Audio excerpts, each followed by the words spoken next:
Hey guys, this is the Betamax Man and the Betamax Kitty, and today we'll take a look at this. This is a SL2700 that I bought a few years ago, and I've had it for quite a long time, but probably, I don't know, I want to say close to 4 or 5 years maybe. And I've been searching for a parts deck because I need the front faceplate because the buttons are all broken. These buttons don't work. But the metal button covers here, but the buttons don't work themselves, and I've already talked about this in a previous video, but I'm gonna change out this whole front, and I found a parts deck. I literally, this is how it received. The power supply was loose. There were pieces missing off the back. So the back here, there's pieces missing. There's pieces, of course I took the front faceplate off. And what I'm going to do is change it out. I took the cassette housing out of this parts deck, and I also took the front faceplate. Because the cassette housing, they always break on this is the 711D. The 711D always breaks, so I do have a replacement part, and we'll show that here in a minute. Here's the new faceplate that I took off the donor deck, and as you can see, the buttons work. What it was is that when I bought this, there's plastic pieces behind the button here that are broke.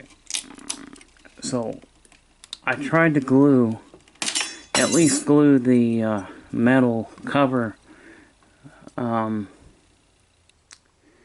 there so it didn't look so bad, but there's supposed to be a plastic membrane behind here, and that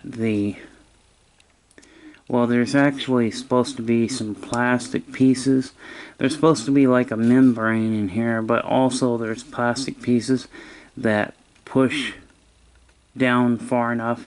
The piece goes down in there far enough to where you push it and it'll push the button. But yeah, this is pretty much garbage, this front faceplate. So basically the front control panel just unscrews from the faceplate here.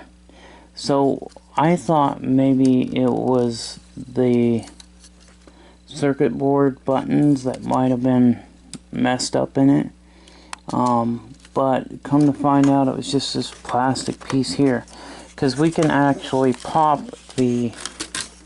See, I've never taken apart the front of a SL2700 before, so this is actually a learning experience for me. But the broken pieces, or this plate right here, this is what's messed up on this one. Now this front faceplate doesn't look as good as the other one, so I'm still going to use the other faceplate. But I am so glad that I don't have to disconnect this wiring, that all I have to do is just replace this front piece. But these buttons will all connect to the new front membrane. So with that being said, this is going to be fairly simple instead of complicated like I thought it was going to be. So this is the new one here that you can see.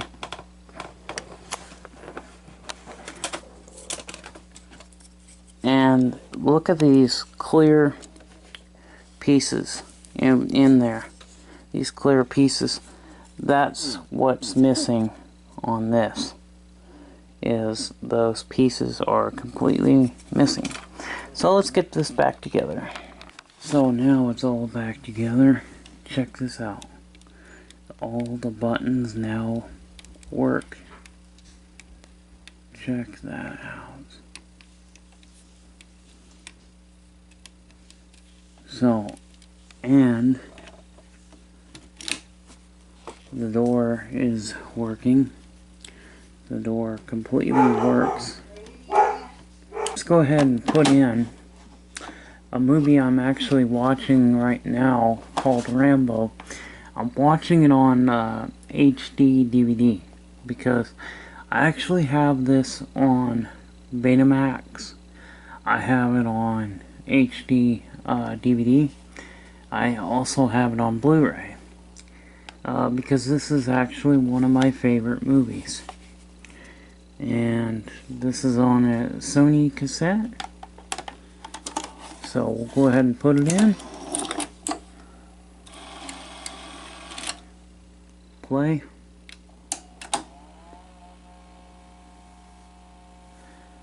And as you can see, I can do... Oh, pause does work. Okay, so the pause works. Every single button on this thing works.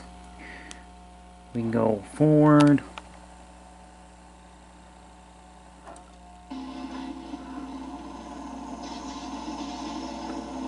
Yeah, Rambo number 2. I didn't like number 3. Number 2 was alright. But I think number 1 is the best Rambo movie there is. You can't get any better than that. I could probably show this without getting hit with a copyright. So,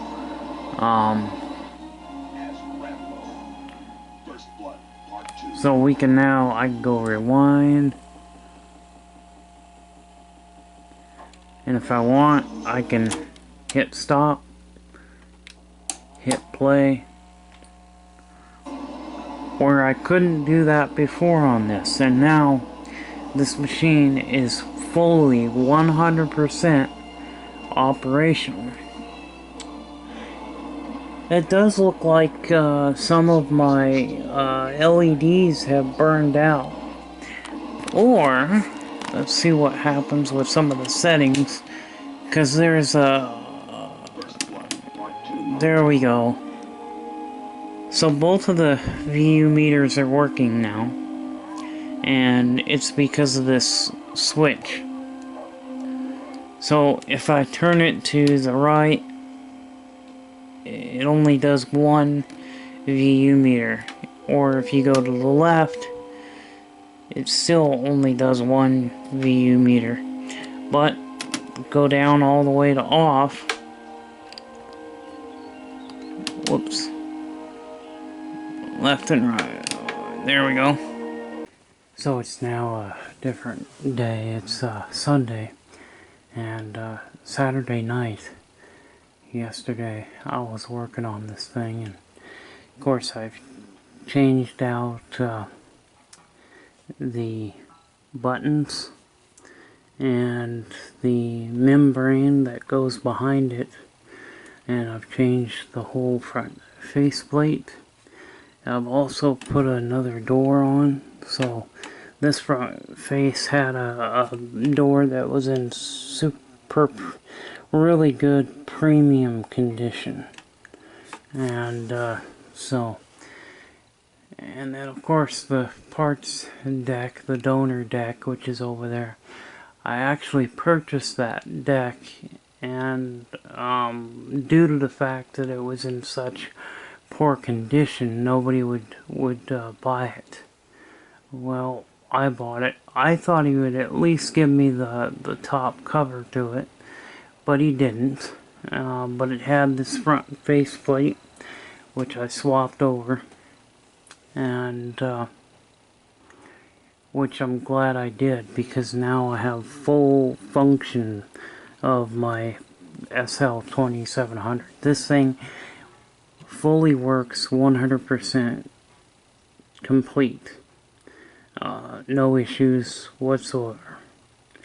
So, well, the only issue is that there's a switch I gotta clean for the cassette housing. On the cassette housing, it's a tape insertion switch. A switch activates when a tape gets pushed in, and that switch gets dirty, and then it has trouble accepting tapes, because of course this is the 711D chassis, which, yes, they did have some problems with this chassis. What I've got here is I found one of my Beta 1 tapes that I recorded stuff on. And what I found is that this machine and the SLO420 and the SL2500, all of the older, early 80s Beta machines, will play back my Beta 1 recording a lot better than my newer Beta machines from the mid to late 80s. In fact, that one on the top there is from 1993. So, yeah. But we could play back our Beta 1 tape. This has got some recordings, some episodes from the Mighty Morphin Power Rangers. And episodes are on here, I've listed on here. Beta 1 recording, mono sound, of course, because there was no machine that had the ability to record hi-fi stereo in the original Beta 1. The original Beta 1 only is mono. There is no hi-fi. Beta 1S, however, of course, you can have hi-fi stereo, and it's a super beta, it's got hi-fi, but this is just regular straight Beta 1, which was the original. Now I can hit play.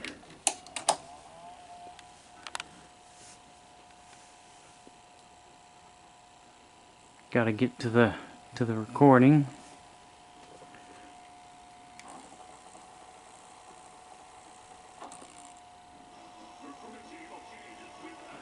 And it plays back.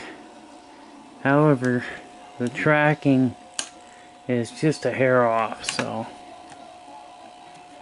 we need to open the door and adjust the tracking.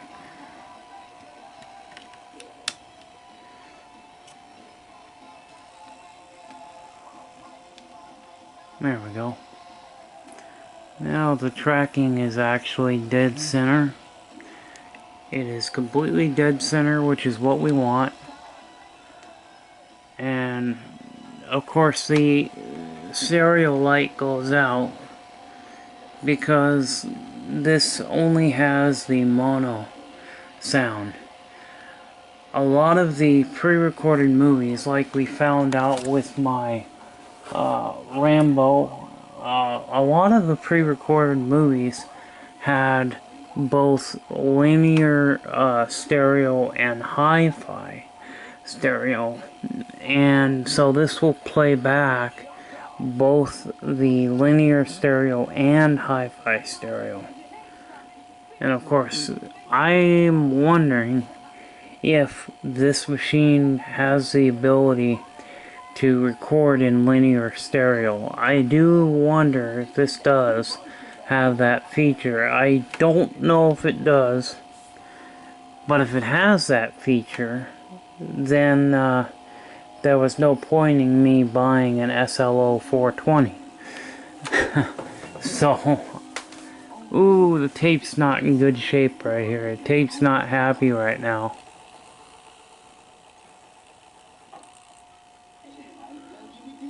think we just clogged the head.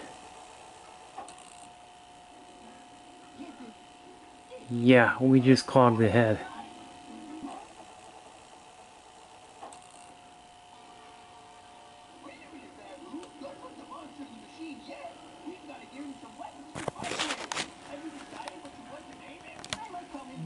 Clog the head. Let's see if it'll clear itself up.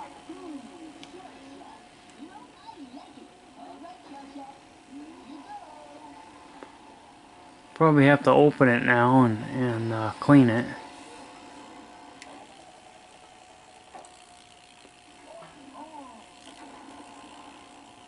Yeah, this tape got eaten,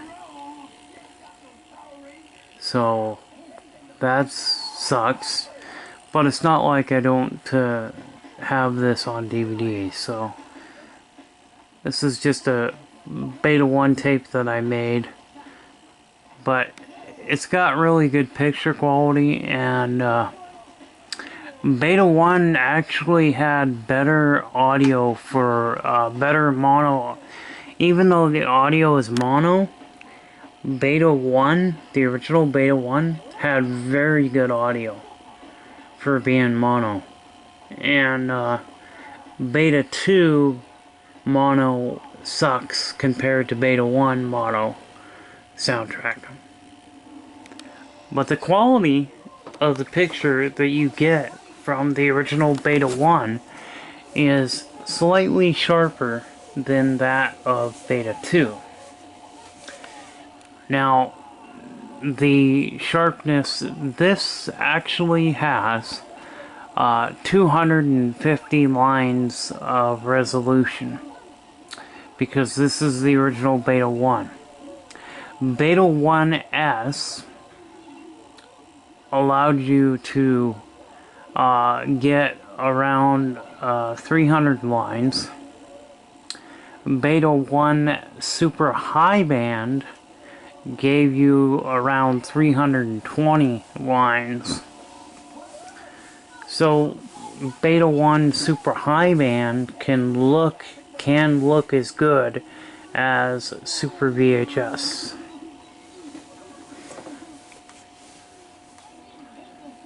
But I do wonder, you know, if we turn the hi-fi audio track off and then did a recording, is it going to record in linear stereo? That's something I'll have to check out one of these days. But yes, it does have the ability to play back linear stereo and hi-fi stereo. Now, of course, hi-fi stereo is running at about 80 decibels. So it's going to be a lot better than linear. But yeah, this is really just a great machine. Look at the quality, Beta 1. I mean, this is just really good quality. You know, you like I said, you're getting 250 lines. Originally, VHS, okay, so if we go back to 1976 or 77, okay, let's just roll back to 1976 or 77. Beta, which only at that time only had one speed, which was Beta 1. So it's only one recording speed. But you had 250 lines of resolution. VHS's SP speed was actually only at about 230 lines. So you've got about 20 line difference. And those extra 20 lines really do give you more sharpness, more clarity. Okay, but when Beta 2 came out, it lowered the resolution down to 240. Then VHS came out with VHS HQ, which brought them from 230 up to 240, so it's pretty well equal with beta. And beta is just a slightly higher record speed. Even the beta 2 is slightly faster record speed than VHS's SP. And yeah, so you know, when it comes to that, but that's why sometimes some people don't really know the difference between, say, Beta 2 and VHS's SP, because they have the same amount of lines of resolution. The difference is Beta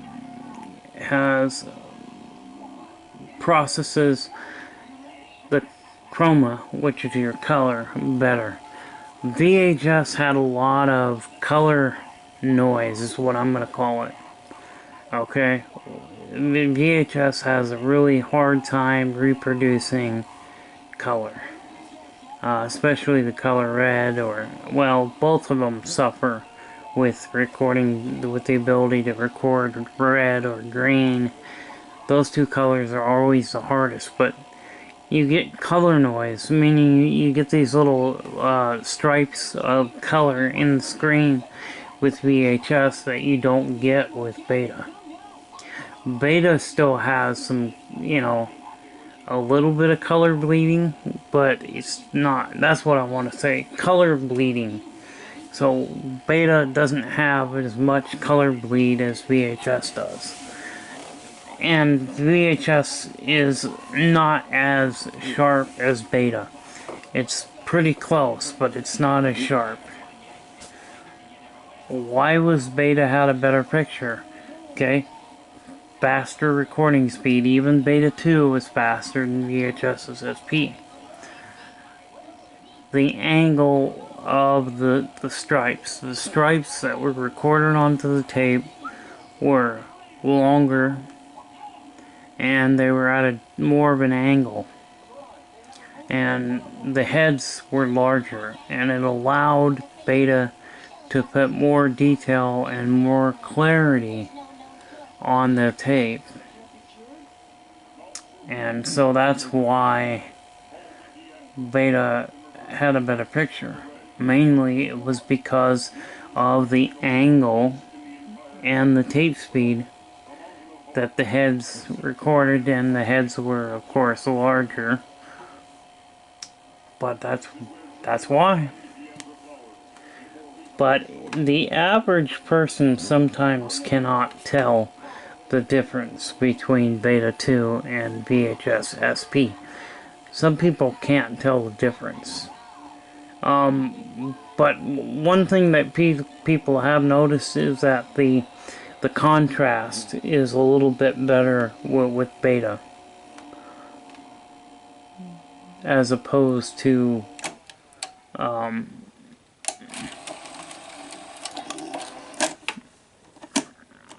I don't know, what was I gonna say? Anyway, so yeah. But I do like the SL2700. It's a very nice machine, and I can play Super Beta tapes in it, but it's not going to play them correctly. You'll have like these little, they look like tape dropouts, artifacting that goes on. These little tiny short black line dots. These little black lines that are about that long are on the image when you're playing Super Beta on a non-Super Beta deck. Now, some of the newer mid to late 80s Beta Hi-Fi decks could play Super Beta no problem. In fact, the Sanyo Beta Hi-Fi machines can play the Super Beta recordings just fine, without any problem. And there's no distortion in the picture or nothing. So it just really depends on the bandwidth and it's kind of an interesting thing if you want to get into that and you want to see something that's, you know. So it's got an orange light for beta 2 and beta 3. I think it's got a green light for beta 1, and look who decided to join us today. Hey Maui, you baby girl.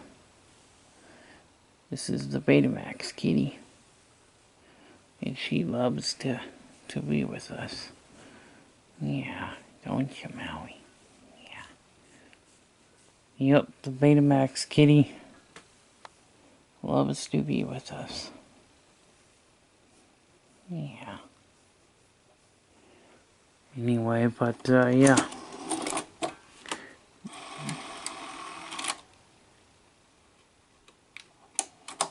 Okay, it is orange for beta 1 as well. I was thinking it was like a yellow or green light for beta 1, but no, it's got an orange light for, tells you what speed it's in. I wish that I could make this thing record in the beta 1 speed. There might be something you could do to the circuitry. Like there's probably some kind of a hack that you could do to make this thing record in the original beta 1. I don't know, I've heard about people doing that with the SLH Up 900. They'll do a modification where they can actually make it record in beta 1S. And so I've heard of people doing that. Now, I personally don't know what they do to do that. I would like to find out how to do that, and if I ever do, I will share that with you guys. Yeah, so, but this particular machine, this is a very nice machine, and like I said, it plays back my beta 1 tapes perfectly. Also, my SLO 420 plays them back perfectly. The 2500 plays them back. Of course, I don't have a 2500. I have a 2500 parts deck, but I don't have a working 2500. But anyway, yeah. So hopefully you guys enjoyed this this video. This video is pretty long, but I know it's maybe a little too long, but I think you guys will enjoy seeing this machine and seeing the facelift, as I would say. It had a facelift done on it. You know, what sucks is that the thing clogged the heads there for a minute on the because the tape was chewed. So anyway, I'll see you guys later. Bye bye.